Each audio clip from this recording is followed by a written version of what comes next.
How are you doing? This is Steven with Merk Farms Hunting, and again, June's here, summer's in full swing lately. A fair bit more activity. Hunters getting out looking for land, getting definitely a lot more inquiries, a lot more website activity.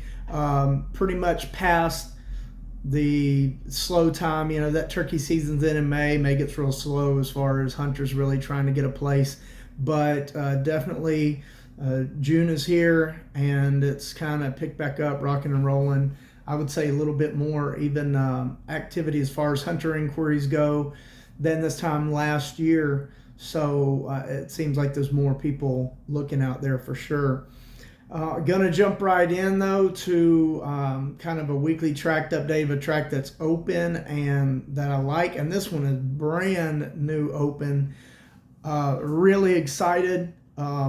Again, one of the things I do is I basically keep a contact of everybody I've ever talked to at any time. And fortunately, followed up with somebody from a long time ago, and they had a property now that they were interested in getting a hunting lease on. Very difficult to find. I mean, this is a giant property in a hard to find county full of big deer, great deer quality. And so I'm going to just talk about the Hardin County, Kentucky, 1,100 acres. Again, very big. Price for, again, it's a true estate type tract. You can look at the aerial. Actually, it's so new, haven't been out the video. We'll get out there and get on it shortly.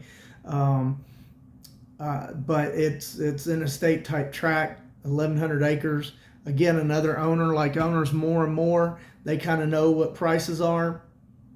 And so it's not cheap, but it's not outlandish either for the amount of size and what you're working with. Again, you can log in and get all that information.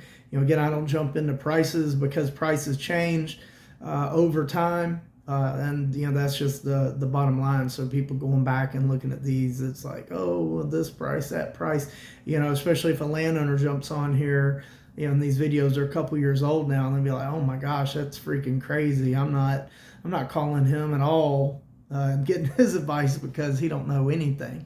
And again, more and more owners just kind of know what the prices are, and it goes to what the hunters are paying. It's not me.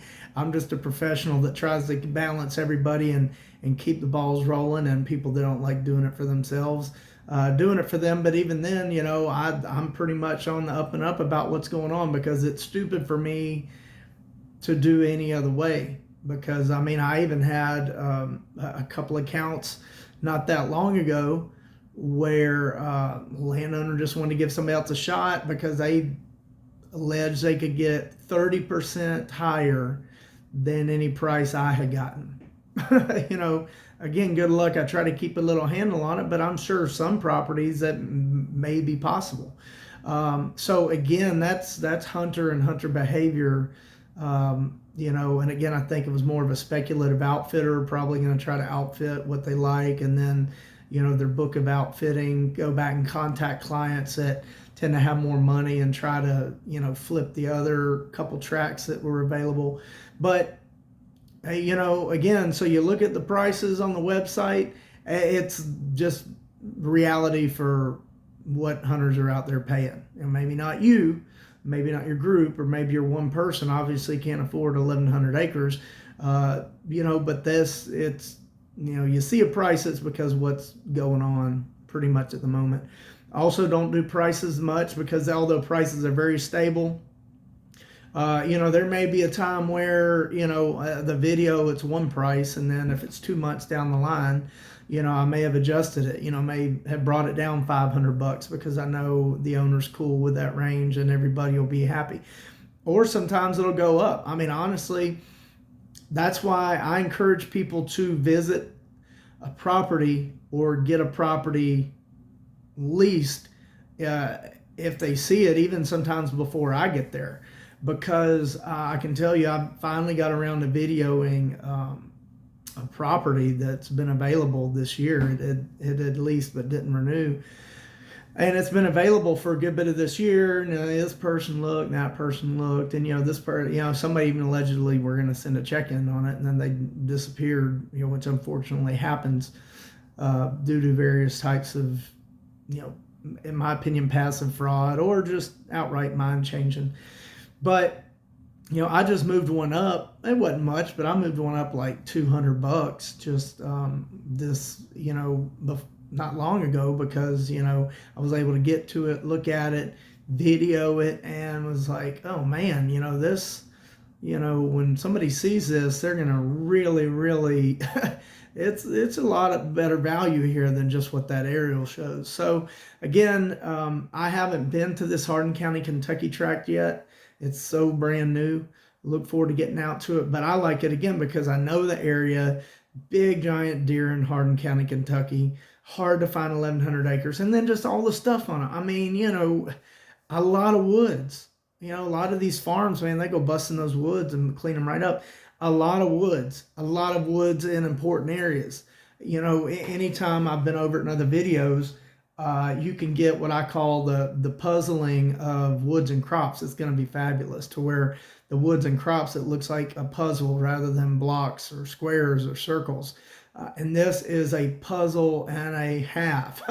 I mean, a puzzle and a puzzle and a puzzle of the woods working in and out of the crops. There's a few ponds on it as well that apparently in the past had maybe some ducks and stuff like that. So again, if you like waterfowl, it's hard to find properties with water on it. And these are plenty big enough bodies of water for, fishing if you're visiting in the summer, waterfowling if you want to waterfowl.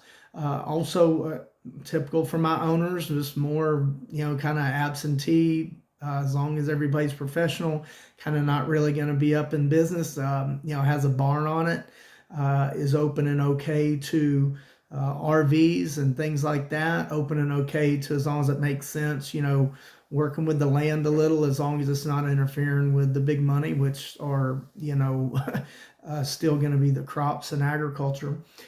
So again, it's just an awesome place. Get on there, check it. I'll post a video hopefully before long. I'll get there and get to it.